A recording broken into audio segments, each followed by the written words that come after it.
like the more weight you're carrying like that, more baggage, let's say, the more of the stress hormone cortisol your brain produces, and cortisol makes you old.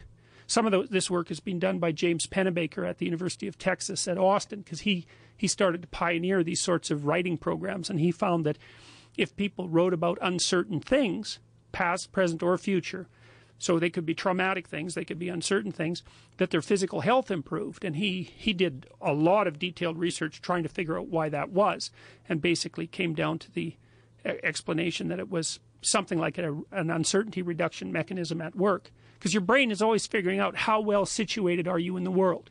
How much do you not know compared to how much have you mastered? And you can tell that you've mastered things because when you go somewhere and you act, things turn out the way you want them. That's an indication of mastery. And your brain is sort of keeping track across your whole life of how many places you've been where things haven't worked out compared to how many places you have been where they have worked out. And if all those places in your past where things haven't worked out, you need to map and master.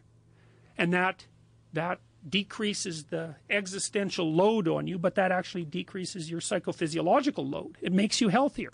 It makes you less stressed. And so we've put all that together in this self-authoring suite to help people write about their past, to sort it out in a detailed autobiography. It asks you questions about your past. It says, divide your life up into 6 epochs.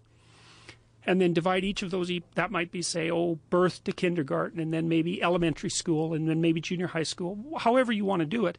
And then to write about the emotionally significant events in each of those epochs, and then to describe their effects on you, and then to analyze how you did in those situations, what you might have done differently, what you might do differently in the future, to straighten out your past. And I've done that with my students in my Maps of Meaning class for about the last 10 years, and some people have written 15,000 words. It's not that uncommon for students to write 15,000 words in their autobiography. Wow. So that's such great advice. That's such great advice about reconciling with your past, because so many people just carry it around. Yeah, well, if you're thinking about your past, what it means is you haven't analyzed the causal chains. Because you might say, well, why do you remember your past? Well, you might say, well, it's in order to have an objective record of the past. It's like it has nothing to do with that. There's only one reason you remember the past, and that's to be prepared for the future. That's why you remember the past. And so what you're supposed to do is take the past and extract out from it wisdom. And wisdom is the ability to avoid stumbling blindly into ditches. And so you think, well, here's a time in my past I stumbled blindly into this horrible ditch and terrible things happened to me. It's like, okay, you need to take that apart. You need to figure out, how was it that events conspired with your participation, voluntarily or involuntarily, so that terrible consequence emerged? You need to know why that happened and how you could react differently in that situation. And as soon as you do that, your brain will leave it alone. It won't obsess you about it anymore, because the anxiety-producing parts of your brain are basically trying to tell you where there are obstacles in your environment. It's like, look out, don't go there, don't go there. It's like, well, don't go there, there's fire. Well, maybe you could master the fire, right?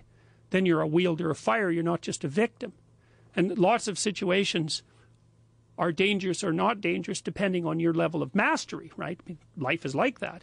And so a negative emotion that's associated with a memory is something that's crying out for mastery. And writing can really help with that.